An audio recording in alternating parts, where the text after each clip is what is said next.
ನಮಸ್ಕಾರ. ವನಜಾ ಮಲ್ನಾಡ್ ಬಂದಾಯಿತು, ಹೊಸ ವಿಡಿಯೋ ತಂದಾಯಿತು. ಬನ್ನಿ, ಇವತ್ತು ಭಾಗ್ಯಲಕ್ಷ್ಮಿ ಸೀರಿಯಲಲ್ಲಿ ಅಕ್ಷತಾ ಖತರ್ನಾಕ್ ಬುದ್ಧಿ ಮಾಡಿ ಸಿಕ್ಕಾಕೊಂಡಿದ್ದಾಳೆ.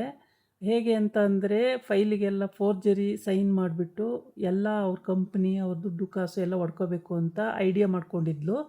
ಆದರೆ ಇದನ್ನು ಭಾಗ್ಯ ಕಂಡಿಡಿದು ಅವಳಿಗೆ ಚೀಮಾರಿ ಹಾಕಿದ್ಲು. ಚೀಮಾರಿ ಹಾಕಿದ್ರೆ ಭಾಗ್ಯ ಬೇಕು ಅಂತಲೇ ಹೇಳ್ತಿದ್ದಾಳೆ, ಸುಳ್ಳು ಸುಳ್ಳು ಹೇಳ್ತಾಳೆ. ನಿಂದು ಎಷ್ಟೈತೋ ಅಷ್ಟು ಕೆಲಸ ಮಾಡ್ಕೊಳ್ಳೆ ಅಂತೆಲ್ಲ ಬೈತಾಳೆ. ಅದಕ್ಕೆ ಪ್ರೂಫ್ ಇಲ್ದಲ್ಲೇ ಹೋದರೆ ಅವಳು ನಂಬಲ್ಲ ಅಂತ ಗೊತ್ತು. ಅದಕ್ಕೋಸ್ಕರ ಇವರು ಪ್ರೂಫ್ ಸಮೇತ ಬಂದು ಭಾಗ್ಯನೂ ಆದಿನೂ ಅವಳನ್ನ ಚೀಮಾರಿ ಹಾಕ್ತಾರೆ. ಆವಾಗ ಆ ಕರ್ಕೊಬಂದಿರೋ ಅಂಥ ಗಂಡು ಕೂಡ ಅವನೂ ಫೇಕು ಅಂತ ಫಸ್ಟು ಬೈತಾರೆ ಎಲ್ಲರೂ.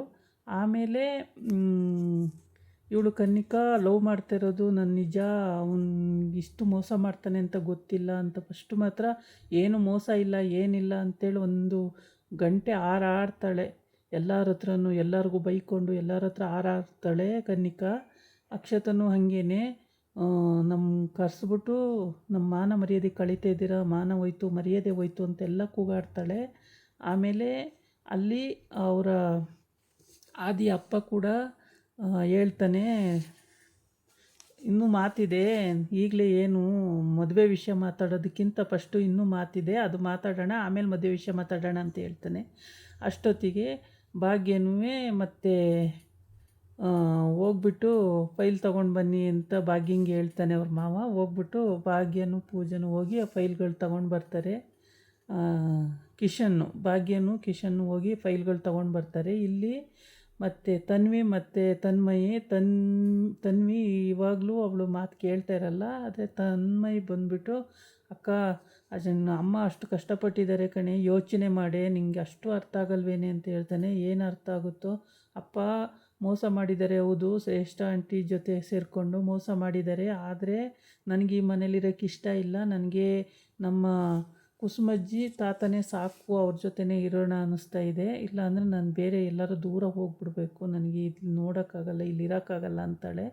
ಆದರೆ ತನ್ಮಯಿ ಎಲ್ಲ ರೀತಿಯೂ ಬುದ್ಧಿ ಹೇಳ್ತಾನೆ. ಬುದ್ಧಿ ಹೇಳಿದ ಮೇಲೂ ಕೂಡ ಅವಳು ಕೇಳಿರಲ್ಲ. ಅದನ್ನು ಅವಳು ರಾಂಗಾಗಿ ತಗೊಂಡು, ನಾನಿರಲ್ಲ, ನನಗೆ ಇಷ್ಟ ಇಲ್ಲ ಈ ಮನೇಲಿರೋಕ್ಕೆ, ನನಗೆ ಆದಿ ಅಂಕಲ್ನ ಅಪ್ಪ ಅಂತ ಕರೆಯೋಕ್ಕೆ ಇಷ್ಟ ಇಲ್ಲ, ಈ ಮನೆ ಇಷ್ಟ ಇಲ್ಲ ಅಂತೆಲ್ಲ ಹೇಳ್ತಾಳೆ. ಇಲ್ಲಿ ಬಂದು ಅಕ್ಷತಾ ಏನು ಮಾಡಿದ್ರೂ ಒಪ್ಕೊತಾನೆ ಇರಲ್ಲ. ಆಮೇಲೆ ವೈಭವ್ ಅವನದು ಮುಖ ನೋಡಿಕೊಂಡು ನಗ್ತಾ ಇರ್ತಾಳೆ, ಮೋಸ ಮಾಡ್ಬೋದು ಇವರಿಗೆ ಅಂತ ಹೇಳ್ಬಿಟ್ಟು. ಆಗ ಇವರು ಆದಿ ಅಪ್ಪ ಅದನ್ನು ನೋಡಿಬಿಟ್ಟು, ನೀನು ಏನೇನು ಮಾಡಿದೀಯ ಅನ್ನೋದೆಲ್ಲ ಗೊತ್ತಾಗುತ್ತೆ ಇವಾಗ ಅಂತೇಳ್ಬಿಟ್ಟು ಫೈಲ್ ತೊಗೊಂಡು ಬಂದಮೇಲೆ ಆ ಫೈಲನ್ನು ಹೋಗ್ಬಿಟ್ಟು ಓಪನ್ ಮಾಡಿ ಭಾಗ್ಯ ತೋರಿಸ್ತಾಳೆ. ಇಲ್ಲಿ ಕೆಲವೊಂದೊಂದು ಫೈಲ್ಗಳಲ್ಲಿ ಆದಿ ಅಂತ ಇದೆ, ಇನ್ನೊಂದೊಂದು ಫೈಲಲ್ಲಿ ಅಕ್ಷತಾ ಅಂತಲೇ ಅಲ್ಲಿ ಮೆನ್ಷನ್ ಆಗಿದೆ. ಹೇಗೆ ಅದು ಸಾಧ್ಯ? ಇದೆಲ್ಲ ನಿಮ್ಮ ಫೋರ್ಜರಿ ಅಲ್ವಾ, ನೀವು ಮೋಸ ಮಾಡೋಕ್ಕಲ್ವ ಮಾಡಿರೋದು, ಕನ್ನಿಕಾ ನೀವು ವೈಭವ್ ಸೇರ್ಕೊಂಡು ಮೋಸ ಮಾಡೋಕ್ಕೆ ಮಾಡಿದ್ದೀರಾ ಅಂಥೇಳಿ ಬೈತಾಳೆ. ಆಗ ಆದಿ ಅಪ್ಪನೂ ಕೂಡ ಇದೆಲ್ಲ ಹೆಂಗಾಯಿತು ಅಂತ ಕೇಳಿ, ಅವನು ನನ್ನ ಸ್ನೇಹಿತನ ಮಗಳು ಅಂತೇಳಿ ನಿನಗೆ ಕೆಲಸ ಕೊಟ್ಟೆ, ಆದರೆ ನೀನು ಈ ರೀತಿ ಮಾಡ್ತೀಯ ಅಂತ ಗೊತ್ತಿಲ್ಲ ಅಂಥೇಳಿ ಬೈತಾನೆ ಆದಿ ಅಪ್ಪನು. ಇಲ್ಲಿ ಭಾಗ್ಯನೂ, ತಿಂದ ಮನೆಗೆ 2 ಬಗೆತಿರಲ್ಲ, ಹೆಂಗೆ ಮನಸ್ಸು ಬರುತ್ತೆ ನಿಮಗೆ?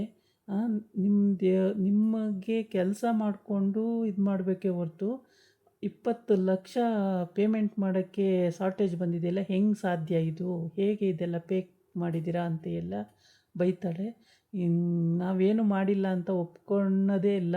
ಆಮೇಲೆ ಪೊಲೀಸ್ ಸ್ಟೇಷನ್ ಅದು ಇದು ಅಂದಾಗ ಆಗ ಆಯಿತು ಒಪ್ಕೊತಾಳೆ. ಒಪ್ಕೊಂಬಿಟ್ಟು ನಾನು ಮಾಡಿದ್ದೀವಿ ಅಂತ ಒಪ್ಕೊಳ್ಳಲ್ಲ, ನಾನು ಬಾರೋ ಇವ್ರ ಮನೆ ಏನು, ಇದಕ್ಕಿಂತ ಚೆನ್ನಾಗಿರೋ ಮನೆ ತರ್ಬೋದು ಅಂತೇಳಿ. ಅದಕ್ಕೆ ಮುಂಚೆ ಆ ಭಾಗ್ಯ ಹೇಳ್ತಾಳೆ, ನೀವು ಕನ್ನಿಕನ್ನೇ ಮದುವೆ ಮಾಡ್ಕೋಬೇಕು ಅಂದರೆ ಈ ಮನೆಯಿಂದ ಒಂದು ಬಿಡುಗಾಸು ಕೂಡ ಸಿಗಲ್ಲ, ಆದರೆ ಕನ್ನಿಕನ್ನ ಮಾತ್ರ ಮದುವೆ ಮಾಡಿ ಕಳಿಸ್ತೀವಿ, ಏನೂ ಸಿಗಲ್ಲ ಇಲ್ಲಿಂದ ಅಂತ ಹೇಳ್ತಾಳೆ. ಆವಾಗ ಏನೂ ₹1 ಸಿಗ್ದಲೇ ಹೋದರೆ ನಾನು ಇವನಿಗೆ ಯಾಕೆ ಇಲ್ಲಿ ಹೆಣ್ಣು ತೊಗೊಂಡೋಗ್ಬೇಕು, ನಾನು ಚೆನ್ನಾಗಿ ಕೊಟ್ಟು ಬಿಟ್ಟು ಮಾಡೋ ಕಡೆನೇ ತೊಗೊಂಡು ಬರ್ತೀನಿ ಅಂತ ಅಕ್ಷತಾ ಹೇಳ್ತಾಳೆ.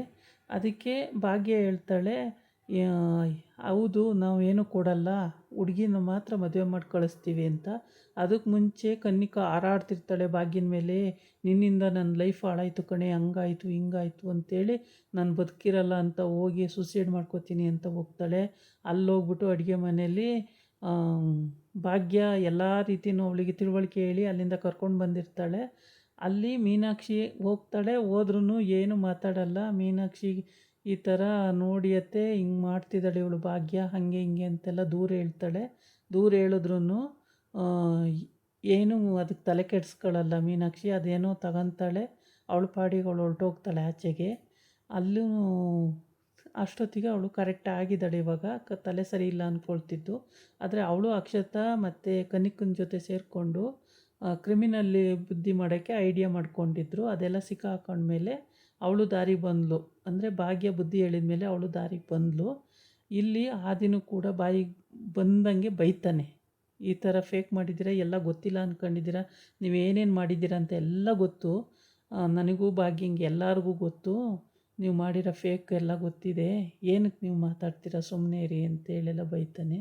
ಅಲ್ಲಿ ಅಕ್ಷತಾ ಮಾಡಿರೋದನ್ನು ಅವನ ಹತ್ರ ವೈಭವ್ ಹತ್ರ ಹೇಳಿ ಮಾಡಿಸ್ತಾ ಇರೋದು ಸೈನು ಅವೆಲ್ಲ ವೀಡಿಯೋ ಮಾಡ್ಕೊಂಡಿರ್ತಾರೆ. ಅವ್ರ ಕಡೆ ಆದಿಗೆ ಕೊಟ್ಟಿರ್ತಾರೆ. ಆದಿ ಅದನ್ನೆಲ್ಲ ಡೈರೆಕ್ಟಾಗಿ ತೋರಿಸಿದ ತಕ್ಷಣ ಅಕ್ಷತಾ ಮುಖ ಹಿಂಗೆ ತಿನ್ಮಂಗ್ನಂಗೆ ಆಗ್ಬಿಡುತ್ತೆ. ಅವಳು ಆವಾಗ ಭಯ ಪಟ್ಕೊಂಡು ಸರಿ ಅಂತೇಳ್ಬಿಟ್ಟು ಇವ್ರ ಮನೆ ಹೆಣ್ಣೆ ಬೇಡ ಬಾರೋ ನಾವು ಹೋಗೋಣ ಅಂಥೇಳಿ ಕರ್ಕೊಂಡು ಹೋಗ್ತಾಳೆ. ಆಗ ಅವನು ಅಷ್ಟು ದೂರ ಹೋಗ್ತಾನೆ. ಅದಕ್ಕೆ ಮುಂಚೆ ಇವಳು ಕೇಳ್ತಾಳೆ ಕನ್ನಿಕಾ, ಯಾಕೋ ಹಿಂಗೆ ಮೋಸ ಮಾಡಿದೆ ನನಗೆ, ನಿನ್ನನ್ನು ನನ್ನ ಪ್ರಾಣಕ್ಕಿಂತ ಹೆಚ್ಚಾಗಿ ಪ್ರೀತಿಸ್ತಾ ಇದ್ನಲ್ಲೋ, ಏನಕ್ಕೋ ಮೋಸ ಮಾಡಿದೆ, ನಾನೇನೋ ಮಾಡಿದ್ದೆ ನಿನಗೆ, ತಪ್ಪು ಮಾಡ್ದಲೋ, ನನ್ನ ಜೀವನನೇ ಹಾಳು ಮಾಡ್ದಲೋ, ಈಗಲೂ ನಾನು ನಿನ್ನೆ ಪ್ರೀತಿಸ್ತೀನಿ ಕಣೋ, ನಮಗೇನು ಬೇಡ, ನಾವು ಎಲ್ಲಾದರೂ ಹೋಗಿ ಬದುಕೋಣ, ನಾವು ಮದುವೆ ಆಗೋಣ ಕಣೋ ಅಂತೆಲ್ಲ ಹೇಳ್ತಾಳೆ. ಹಂಗೆ ಹೇಳ್ದಾಗಲೂ ಅವ್ನು ಸುಮ್ಮನೆ ಇರ್ತಾನೆ. ನಿನ್ನ ಈ ನಾಟಕ ಅಂತ ನನಗೆ ಗೊತ್ತೇ ಆಗಲಿಲ್ಲ ನೋಡು, ನಾನು ಯಾರು ಹೇಳಿರೂ ನಂಬಲಿಲ್ಲ, ನಾನು ನಿನ್ನನ್ನು ಮನಸ್ಫೂರ್ತಿ ನಂಬದೆ, ನೀನು ಮೋಸ ಮಾಡ್ದೆಯಲ್ಲೋ ಅಂತ ಅಂದಾಗ ಭಾಗ್ಯ ಕನ್ನಿಕನ ಮುಖ ನೋಡ್ತಾಳೆ. ನೋಡು ಎಂಥ ಫೇಕು, ಎಂಥ ಮೋಸಗಾರ ಇವನು ಅಂತೇಳ್ಬಿಟ್ಟು ನೋಡ್ತಾ ಇರ್ತಾಳೆ. ಆವಾಗ ಕನ್ನಿಕಾ ತುಂಬ ದುಃಖದಲ್ಲಿರ್ತಾಳೆ. ಇಷ್ಟು ಮೋಸ ಆಗುತ್ತೆ ಅಂತ ನನಗೆ ಗೊತ್ತೇ ಆಗಲಿಲ್ಲ, ಹೆಂಗೆ ಇವ್ರನ್ನೆಲ್ಲ ನಂಬೋದು ನಾನು ಅಂತೇಳ್ಬಿಟ್ಟು ಅವಳು ಯೋಚನೆ ಮಾಡ್ತಾ ಇರ್ತಾಳೆ. ಈ ಕಡೆ ಅಕ್ಷತಂಗೆ ಸಿಟ್ಟು ಬಂದ್ಬಿಡುತ್ತೆ. ಇವರೆಲ್ಲ ಸೇರಿಕೊಂಡು ಕರೆಸಿ ನಮಗೆ ಅವಮಾನ ಮಾಡ್ತಿದ್ದಾರೆ, ನಮ್ಮದೆಲ್ಲ ಕಳ್ತನನ ಕಂಡಿಡಿದು ಬಿಟ್ರಲ್ಲ ಅಂತೇಳ್ಬಿಟ್ಟು ನೀವೆಲ್ಲ ಚೀಟ್ ಮಾಡೋಕ್ಕೆ ಹಾಗೆ ಹೀಗೆ ಅಂತ ಬೈಕೊಂಡು ಹೊರಟುಬಿಡ್ತಾಳೆ ಅವನು ಕರ್ಕೊಂಡು. ಆವಾಗ ಅವನು ಅಷ್ಟು ದೂರ ಹೋಗ್ತಾನೆ. ಆಮೇಲೆ ಅಲ್ಲಿಂದ ಕೈ ಕಿತ್ಕೊಂಡು ಬಂದ್ಬಿಟ್ಟು ಕನ್ನಿಕೆಗೆ ಹೇಳ್ತಾನೆ, ನನಗೆ ಯಾವ ಆಸ್ತಿ ಬೇಡ, ಅಡು ಬೇಡ, ಏನು ಬೇಡ, ದುಡ್ಡು ಬೇಡ, ಕಾಸು ಬೇಡ, ಬಂಗಲೆ ಬೇಡ, ಕಂಪ್ನಿ ಬೇಡ, ಏನು ಬೇಡ, ನೀನು ಆರಾಮಾಗಿ ಮದುವೆ ಮಾಡಿಕೊಂಡು ಜೀವನ ಮಾಡೋಣ, ನೀನು ಒಪ್ಪೋದಾದರೆ ನಾನು ಇವಾಗಲೂ ಮದುವೆ ಮಾಡ್ಕೊಳಕ್ಕೆ ರೆಡಿ ಇದ್ದೀನಿ ಅಂತ ಹೇಳ್ತಾನೆ. ಆವಾಗ ಕನ್ನಿಕಾ ಅಪ್ಪನ ಮುಖ ನೋಡ್ತಾಳೆ. ಅಪ್ಪ ಸುಮ್ಮನೆ ಕೂತಿರ್ತಾರೆ, ಅಪ್ಪ ಏನೂ ಮಾತಾಡಲ್ಲ. ಆದರೆ ಆದಿ ಮುಖ ನೋಡ್ತಾಳೆ, ಆದಿ ಓಕೆ ಅಂತಾನೆ. ಆವಾಗ ಖುಷಿಯಾಗಿ ಅವನಿಗೆ ಓಕೆ ಅಂತಾಳೆ. ಆಮೇಲೆ ಅವರಿಬ್ಬರು ಮದುವೆ ಮಾಡ್ಕೊಳ್ಳೋಕ್ಕೆ ಒಪ್ಕೊಂಡು ಇರ್ತಾರೆ. ಆವಾಗ ಭಾಗ್ಯಂಗೆ ಕನ್ನಿಕಂಗೆ ಅದೆಲ್ಲ ಮನವರಿಕೆ ಆಗುತ್ತೆ. ಕನ್ನಿಕಾ ಆಯಿತು ಮದುವೆ ಮಾಡ್ಕೊಳ್ಳೋಣ, ನಾವು ಚೆನ್ನಾಗಿರೋಣ ಅಂಥೇಳಿ ಒಪ್ಕೊತಾಳೆ. ಅವರಿಬ್ಬರು ಒಂದಾಗ್ತಾರೆ. ಆಮೇಲೆ ಅದು ಖುಷಿಯಾಗಿ ಎಲ್ಲ ಒಪ್ಕೊಂಡು ಆಯಿತು ಕಣೋ, ಏನು ಬೇಡ, ನಾವು ಎಲ್ಲಾದರೂ ಹೋಗಿ ದೂರ ಬದುಕೋಣ ಅಂತ ಹೇಳ್ಕೊಂಡು ಅವಳು ಖುಷಿ ಪಡೋ ಟೈಮಿಗೆ ತುಂಬಾ ಖುಷಿ ಆಗುತ್ತೆ ಅವಳಿಗೆ. ಸದ್ಯ ಒಪ್ಕೊಂಡ್ನಲ್ಲ, ನನಗೂ ಒಪ್ಪಿಗೆ ಆಯ್ತಲ್ಲ. ಫಸ್ಟು ಇವಳಿಗೆ ದುಡ್ಡು, ಅವಳ ಆಸ್ತಿ, ತವ್ರ ಮನೆ ಆಸ್ತಿ ಎಲ್ಲ ವ್ಯಾಮೋಹ ಜಾಸ್ತಿ ಆಗಿತ್ತು. ಅಂದರೆ ಇವಳಿಗೆ ಕೊಡೋ ಅಂಥ ಭಾಗ ಕೊಟ್ಟಿದ್ರೂ ಕೂಡ ಇನ್ನೂ ಬೇಕು, ಅದೆಲ್ಲ ಆದಿದು ಕಿಶನ್ದು ಎಲ್ಲ ಇವಳೇ ಹೊಡ್ಕೋಬೇಕು ಅನ್ನೋ ಆಸೆ ಇತ್ತು. ಇಲ್ಲಿ ಭಾಗ್ಯಂಗೆ ಭಾಳ ಇಷ್ಟ ಆಯಿತು, ಈ ಒಂದು ನಡವಳಿಕೆ ಭಾಳ ಇಷ್ಟ ಆಯಿತು. ಏನೂ ಬೇಡ ಅಂತ ಹೇಳಿದ್ದು ಭಾಳ ಇಷ್ಟ ಆಯಿತು, ನಾವು ಮದುವೆ ಮಾಡ್ಕೊಳ್ಳೋಣ ಅಂತ ಹೇಳಿದ್ದು. ಇವಳಿಗೂ ಖುಷಿ ಆಗುತ್ತೆ ಭಾಗ್ಯಂಗೆ. ಇಲ್ಲಿ ಈ ಕಡೆ ಬಂದು ಕಿಶನ್ನು ಮತ್ತು ಪೂಜಾ ಮತ್ತು ಅವರ ಅಪ್ಪ ಅಮ್ಮ ಎಲ್ಲರೂ ತುಂಬ ಖುಷಿ ಪಡ್ತಾರೆ ಈ ವಿಷಯಕ್ಕೆ. ಸರಿ ಈಗೆಲ್ಲ ಆಯ್ತಲ್ಲ ಅಂತೇಳ್ಬಿಟ್ಟು ಇನ್ನು ತನ್ಮಯಿದು ಬರ್ತಡೇ ಇರುತ್ತಲ್ಲ, ಅದಕ್ಕೆ ಕೇಕ್ ಕಟ್ ಮಾಡಬೇಕು ಅಂದ್ಕೊಂಡು ಎಲ್ಲರೂ ಸಂಭ್ರಮದಿಂದ ಇರ್ತಾರೆ. ಆ ಟೈಮಿಗೆ ಕಿಶನ್ನು ಕೇಕ್ ಆರ್ಡ್ರ್ ಮಾಡಿರ್ತಾನೆ, ಅದಿನ್ನೂ ಬಂದಿರಲ್ಲ. ಆಮೇಲೆ ಪೂಜೆಗೂ ಖುಷಿ ಆಗುತ್ತೆ, ಪೂಜೆನೂ ತುಂಬ ಖುಷಿಯಾಗಿರ್ತಾಳೆ. ಕಿಶನ್ ಕೂಡ ತುಂಬ ಖುಷಿಯಾಗಿರ್ತಾನೆ, ಅವನಿಗೂ ತುಂಬ ಖುಷಿ ಅಂದರೆ ಅಷ್ಟಿಷ್ಟಲ್ಲ, ಅಂದರೆ ಎಲ್ಲದೂ ಸುಖಕರವಾಗಿ ಆಗ್ತಿದೆಯಲ್ಲ ಅಂತೇಳ್ಬಿಟ್ಟು ತಂಗಿಗೆ ಹುಡುಗ ಸಿಕ್ಕಿದ್ನಲ್ಲ, ತಂಗಿನೂ ದಾರಿಗೆ ಬಂದ್ಲಲ್ಲ ಅಂತೇಳ್ಬಿಟ್ಟು ತುಂಬ ಖುಷಿಯಾಗಿರ್ತಾನೆ. ಆಮೇಲೆ ಈ ಕಡೆ ಭಾಗ್ಯಂಗೆ ಕನ್ನಿಕಾ, ಅದಕ್ಕೆ ನೀವು ನನಗೆ ಬುದ್ಧಿ ಹೇಳಿ ನನ್ನನ್ನು ದಾರಿ ತರಲಿಲ್ಲ ಅಂದಿದ್ರೆ ನಾನು ಕೆಟ್ಟ ದಾರಿಲೇ ಹೋಗ್ತಾಯಿದ್ದೆ, ನನ್ನ ಸರಿಯಾದ ದಾರಿಗೆ ಎಳ್ಕೊಂಡು ಬಂದ್ರಿ, ನಿಜವಾಗ್ಲೂ ವೆರಿ ವೆರಿ ಥ್ಯಾಂಕ್ಸ್ ಅದಕ್ಕೆ ಅಂತ ಹೇಳ್ತಾಳೆ. ಆವಾಗ ಅವಳು ಇದು ಹಂಗೇನು ಹೇಳಬೇಡ ನನಗೆ, ನಾನು ಅಲ್ಪ ಕಾಣಿಕೆ ಅಷ್ಟೇ ಅಂತ ಎಲ್ಲ ಹೇಳ್ತಾಳೆ ಭಾಗ್ಯ.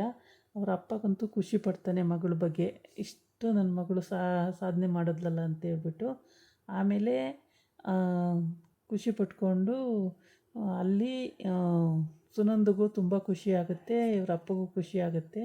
ಆಮೇಲೆ ಇವರಿಬ್ಬರು ಹೋಗ್ಬಿಟ್ಟು ಅವರಪ್ಪ ಅಂದರೆ ಕನಿಕನ ಅಪ್ಪನ ಕಾಲಿಗೆ ಬಿದ್ದು ನಮಸ್ಕಾರ ಮಾಡ್ಕೊತಾರೆ, ಒಪ್ಪಿಗೆ ಇದೆ ನಮಗೆ ಅಂತೇಳ್ಬಿಟ್ಟು.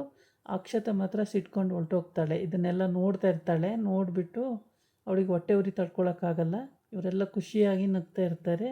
ಇದೆಲ್ಲ ನೋಡಿಕೊಂಡು ಅವಳಿಗೆ ಹೊಟ್ಟೆ ಉರಿ ತಡ್ಕೊಳಕ್ಕಾಗದೆ ಅವಳು ಹೊರಟೋಗ್ತಾಳೆ. ಅವಳು ಹೋದ್ಮೇಲೆ ಇವರು ತುಂಬಾ ಖುಷಿಯಾಗಿ ಆಯ್ತಲ್ಲ ಎಲ್ಲರೂ ಬಂದರು, ಇವಾಗ ತನ್ಮಯಿದು ಬರ್ಡೇ ಮಾಡಿಬಿಡೋಣ ಅಂತೇಳ್ಬಿಟ್ಟು ಕೇಕ್ ಬಂದಿದೆ, ಕೇಕ್ ಇಸ್ಕೊಬರೋಗು ಪೂಜಾ ಅಂತೇಳಿ ಕಿಶನ್ ಕಳಿಸ್ತಾನೆ. ಅವಳು ಹೋಗಿ ಕೇಕ್ ಕಲೆಕ್ಟ್ ಮಾಡ್ಕೊಂಡು ಬರ್ತಾಳೆ. ಬಂದು ಕೈಯಲ್ಲಿ ಇಟ್ಕೊಂಡಿರ್ತಾಳೆ, ಅಷ್ಟೊತ್ತಿಗೆ ತನ್ಮಯಿ ಓಡೋಗಿ ರೂಮಲ್ಲಿ ಕೂತ್ಕೊಂಡಿರ್ತಾನೆ. ಆಮೇಲೆ ತನ್ಮಯಿನ ನಾನು ಕರ್ಕೊಬರ್ತೀನಿ ಅಂತ ಆದಿ ಹೋಗ್ತಾನೆ. ಕರ್ಕೊಂಬರಕ್ಕೆ ಹೋದಾಗ ನನಗೆ ಬರ್ತಡೇನೂ ಬೇಡ ಏನು ಬೇಡ ಅಂತ ಹೇಳ್ತಾನೆ. ಯಾಕೋ ತನ್ಮಯಿ ಏನಾಗಿತ್ತು ಬಾರೋ ಅಂತೇಳೆಲ್ಲ ಆಮೇಲೆ ಕಚ್ಚಗುಳಿ ಎಲ್ಲ ಕೊಟ್ಟು ಅವನು ಸಮಾಧಾನ ಮಾಡಿ ಅಲ್ಲಿಂದ ಕರ್ಕೊಂಡು ಬರ್ತಾನೆ. ಕರ್ಕೊಂಡು ಬಂದಾಗ ಈ ಕಡೆ ಅವ್ರದ್ದು ಫ್ಯಾಮಿಲಿದು ಫೋಟೋ, ಆ ಫೋಟೋದ್ದು ಈ ಪೂಜಾನು ಕಿಶನ್ನು ಮಾಡಿಸ್ಕೊಬಂದಿರ್ತಾರೆ. ಅದನ್ನು ನೋಡಿ ಅವನಿಗೆ ತುಂಬ ಖುಷಿಯಾಗುತ್ತೆ. ಓಪನ್ ಮಾಡಿ ನೋಡು ಅಂತೇಳಿ ಪೂಜಾ ತಗೊಂಬರೋಗು ಅಂತಾನೆ. ಕಿಶನ್ನು ಹೋಗಿ ತಗೊಂಬರ್ತಾಳೆ. ಅದು ನೋಡಿ ತುಂಬಾ ಖುಷಿಯಾಗುತ್ತೆ. ಆವಾಗ ತನ್ವಿಗೂ ಅದು ನೋಡಿ ಖುಷಿಯಾಗುತ್ತೆ, ಅವಳು ಕೂಡ ಖುಷಿ ಪಟ್ಕೊಂಡು. ಆಮೇಲೆ ಈ ಕಡೆ ಈ ಮೀನಾಕ್ಷಿ ಹೋಗ್ಬಿಟ್ಟು ಈ ಕುಸುಮನ ಗಂಡನ್ನು ಅವರು ಬೇರೆ ಕಡೆ ಎಲ್ಲ ಹೋಗಬೇಕು ಅಂತಿರ್ತಾರೆ, ಅವ್ರನ್ನ ಹೋಗಿ ಇವಳು ಕನ್ವಿನ್ಸ್ ಮಾಡಿ ಕರ್ಕೊಂಡು ಬರ್ತಾಳೆ. ಕೈ ಮುಗಿದು ಅವರಿಗೆ ಬೇಡಿಕೊಂಡು ದಯವಿಟ್ಟು ನಮ್ಮ ಮನೆಗೆ ಬನ್ನಿ ನೀವು ಅಂತೇಳಿ ಕರ್ಕೊಂಡು ಬರ್ತಾಳೆ. ಕರ್ಕೊಬಂದಾಗಂತೂ ಇವನಿಗೆ ತನ್ಮಯಿಗಂತೂ ತುಂಬ ಖುಷಿ ಆಗ್ಬಿಡುತ್ತೆ. ಕುಸುಮ ಅಜ್ಜಿ ನೋಡಿ ತುಂಬ ಖುಷಿಯಾಗುತ್ತೆ, ಮುದ್ದಾಡ್ಬಿಡ್ತಾರೆ ಇಟ್ಕೊಂಡು. ಆಮೇಲೆ ತಾತನ ನೋಡಿಬಿಟ್ಟು ತಾತನೂ ಖುಷಿಯಾಗುತ್ತೆ, ತಾತನ ನೋಡಿಬಿಟ್ಟು ತುಂಬ ಖುಷಿ ಪಡ್ತಾನೆ, ತಾತನೂ ತುಂಬ ಖುಷಿ ಪಡ್ತಾರೆ. ಆಮೇಲೆ ಇನ್ನೇನು ಎಲ್ಲ ಆಯ್ತಲ್ಲ, ಎಲ್ಲ ಸರಿ ಹೋದ್ರಲ್ಲ ಅಂತೇಳ್ಬಿಟ್ಟು ಕೇಕ್ ಕಟ್ ಮಾಡೋಣ ಅಂತ ಅಂದ್ಕೊಳ್ತಾ ಇರ್ತಾರೆ. ಅಷ್ಟೊತ್ತಿಗೆ ಮೀನಾಕ್ಷಿನೂ ಭಾಗ್ಯನ ಹತ್ರ ಕ್ಷಮೆ ಕೇಳ್ತಾಳೆ. ನನಗೆ ಅದೇ ಮೈಂಡಲ್ಲಿದ್ದೆ ಭಾಗ್ಯ, ನೀನು ನನಗೆ ಬುದ್ಧಿ ಹೇಳಿ ನನ್ನನ್ನು ಸರಿಯಾಗಿ ಮಾಡಿದ್ದಕ್ಕೆ ಥ್ಯಾಂಕ್ಸ್ ಅಂತ ಹೇಳ್ತಾಳೆ. ಇಲ್ಲಿನೂ ಅಷ್ಟೇ, ಭಾಗ್ಯ ಮೀನಾಕ್ಷಿ ಅತ್ತೆ ಎಲ್ಲೋದ್ರು ಕರ್ಕೊಬತ್ತೀನಿ ಅಂತ ಬರ್ತಾಳೆ ಆಚೆಗೆ. ಅಷ್ಟೊತ್ತಿಗೆ ಕುಸುಮನ ಗಂಡನ್ನು ಕರ್ಕೊಬರೋಕ್ಕೆ ಮೀನಾಕ್ಷಿ ಹೋಗ್ತೀನಿ ಅಂದಾಗ, ಬನ್ನಿ ಅತ್ತೆ ನಾನು ಬರ್ತೀನಿ ಅಂತ ಇಬ್ಬರು ಹೋಗಿ ಕರ್ಕೊಂಡು ಬರ್ತಾರೆ. ಎಲ್ಲ ಕರ್ಕೊಂಡು ಬಂದು ಇನ್ನೇನು ಒಂದು ಫೋಟೋ ತೆಕ್ಕೊಳ್ಳೋಣ ಅಂಥೇಳಿ ಇರ್ತಾರೆ. ಆಮೇಲೆ ಇವಳು ತನ್ವಿ, ಎಲ್ಲರೂ ಒಂದಾಗಿದ್ದೀವಿ ತನ್ವಿ, ನೀನು ಯಾಕಕ್ಕ ಅಲ್ಲಿ ನಿಂತೀಯ ಬಾರಕ್ಕ, ನೀನು ಇನ್ನೂ ಚೇಂಜ್ ಆಗಲಿಲ್ವೇನಕ್ಕ ಅಂತ ತನ್ಮಯಿ ಕರಿತಾನೆ. ಆವಾಗ ಅವಳು ಎಲ್ಲರನ್ನೂ ನೋಡ್ಬಿಟ್ಟು ಖುಷಿಯಾಗುತ್ತೆ. ಎಕ್ಸ್ಪೆಷಲಿ ಕುಸುಮ ಅಜ್ಜಿ ತಾತನ ನೋಡಿ ಅವಳಿಗೆ ತುಂಬಾ ಖುಷಿಯಾಗುತ್ತೆ. ಆವಾಗ ಬಂದುಬಿಟ್ಟು ಆ ದಿನ ಅಪ್ಪ ಅಂತ ಒಪ್ಕೊತಾಳೆ, ಭಾಗ್ಯನ ಅಮ್ಮ ಅಂತ ಒಪ್ಕೊಂಡು, ಆಯಿತು ನಾನು ಇಲ್ಲೇ ಇರ್ತೀನಿ ಅಪ್ಪ ಅಮ್ಮ, ನಾನು ಎಲ್ಲೂ ಹೋಗಲ್ಲ, ನಿಮ್ಮ ಜೊತೆಗೇ ಇರ್ತೀನಿ ಅಂತೇಳಿ ಒಪ್ಕೊತಾಳೆ. ಅದು ಒಂದು ಖುಷಿ ವಿಷಯ. ಆ ಖುಷಿನ ತಡ್ಕೊಳೋಕ್ಕೆ ಆಗಲ್ಲ. ಇಲ್ಲಿ ಕನ್ನಿಕಾ ಎಲ್ಲರೂ ಖುಷಿ ಪಡ್ತಾರೆ. ಎಲ್ಲರೂ ಖುಷಿಪಟ್ಟು ಎಲ್ಲರೂ ನಗಾಡ್ಕೊಂಡಿರ್ತಾರೆ. ಇನ್ನೇನು ಆ, ಒಂದು ಗ್ರೂಪ್ ಫೋಟೋ ತೆಗಿಬೇಕು ಅಂತ ಹೇಳ್ಬಿಟ್ಟು ಮಾತಾಡ್ತಾ ಇರ್ತಾರೆ. ಅಷ್ಟೊತ್ತಿಗೆ ಅಲ್ಲಿಗೆ ಶ್ರೇಷ್ಠ ಎಂಟ್ರಿ ಆಗ್ತಾಳೆ. ಕುಸುಮಂಗೆ ಸಿಟ್ಟು ಬರುತ್ತೆ. ಕುಸುಮ ಬೈತಾಳೆ, ಮನೆ ಹಾಳಿ ಇಲ್ಲಿಗೂ ಬಂದುಬಿಟ್ಯಾ, ಎಲ್ಲೂ ನಮ್ಮನ್ನು ಬದುಕಕ್ಕೆ ಬಿಡಲ್ವಲ್ಲ ನೀನು ಅಂತೇಳಿ ಬೈಯಕ್ಕೆ ಹೋಗ್ತಾಳೆ. ಆವಾಗ ನಾನೇನು ಮಾಡ್ಲತ್ತೆ, ನಾನು ಒಬ್ಬಳೇ ಹೆಂಗಿರಲಿ, ತಾಂಡವ್ ನೋಡಿದರೆ ಅಲ್ಲೊಲ್ಟೋದ, ನಾನು ಒಬ್ಬಳು ಏನು ಮಾಡಲಿ, ಮಗು ಕಟ್ಕೊಂಡು ನನ್ನ ಮಗುನಿಗೆ ಯಾರನ್ನ ಅಜ್ಜಿ ತಾತ ಅಂತ ತೋರಿಸ್ಲಿ, ನಾನು ಎಲ್ಲಿರಲಿ, ನನಗೂ ಬೇಕಲ್ವ, ನನಗೂ ಆಸೆ ಇದೆ, ಅಪ್ಪ ಅಮ್ಮನೂ ಸೇರಿಸಲ್ಲ, ನಾನು ಏನು ಮಾಡಲಿ ಅಂತ ಕೇಳ್ತಾಳೆ. ಆವಾಗ ಆದಿ ಅಪ್ಪನೂ ಕೂಡ ಏನೂ ಮಾಡೋಕ್ಕಾಗಲ್ಲ, ಬರಲಿ ಶ್ರೇಷ್ಠ ಅಂತ ಹೇಳ್ತಾಳೆ. ಆಮೇಲೆ ಭಾಗ್ಯ ಶ್ರೇಷ್ಠಗೆ ಬೈದು ಕಳಿಸ್ತಾ ಇರ್ತಾಳೆ. ಅಷ್ಟೊತ್ತಿಗೆ ಶ್ರೇಷ್ಠ ನಿಂತ್ಕೊ ಅಂತೇಳಿ ಭಾಗ್ಯ ಹೋಗಿ ಆಗ ಎಲ್ಲರಿಗೂ ಕನ್ವೆ ಮಾಡಿ, ಅವಳು ಮನೆಗೆ ಸೇರಿದವಳೆ, ಅವಳು ನಮ್ಮ ಗ್ರೂಪಲ್ಲಿ ಒಂದು ಫೋಟೋ ತೆಗ್ಸೋಣ ಅಂತೇಳಿ ಎಲ್ಲರೂ ತೆಗೆದು ಆಮೇಲೆ ಕೇಕ್ ಕಟ್ ಮಾಡಿಕೊಂಡು ಎಲ್ಲರೂ ಕೇಕ್ ತಿಂತಾರೆ. ಕೇಕನ್ನು ಕಟ್ ಮಾಡ್ಕೊಂಡು ಓಡಾಡ್ಕೊಂಡು ಕೇಕ್ ತಿಂತಾರೆ. ಆಮೇಲೆ ಭಾಗ್ಯ ಕುಸುಮಂಗೆ ಎಷ್ಟು ಖುಷಿ ಪಡ್ತಾಳೆ ಅಂದರೆ ಹಿಡ್ಕೊಂಡು ಮುದ್ದಾಡ್ಬಿಡ್ತಾಳೆ. ಅಷ್ಟು ಖುಷಿ ಆಗುತ್ತೆ. ಒಂದು ಸಾಧನೆ ಮಾಡಿದೆ ಮಗಳೇ ನೀನು ಅಂತೇಳ್ಬಿಟ್ಟು. ಇಲ್ಲಿಗೆ ಭಾಗ್ಯಲಕ್ಷ್ಮಿ ಧಾರಾವಾಹಿ ಮುಕ್ತಾಯವಾಗುತ್ತೆ.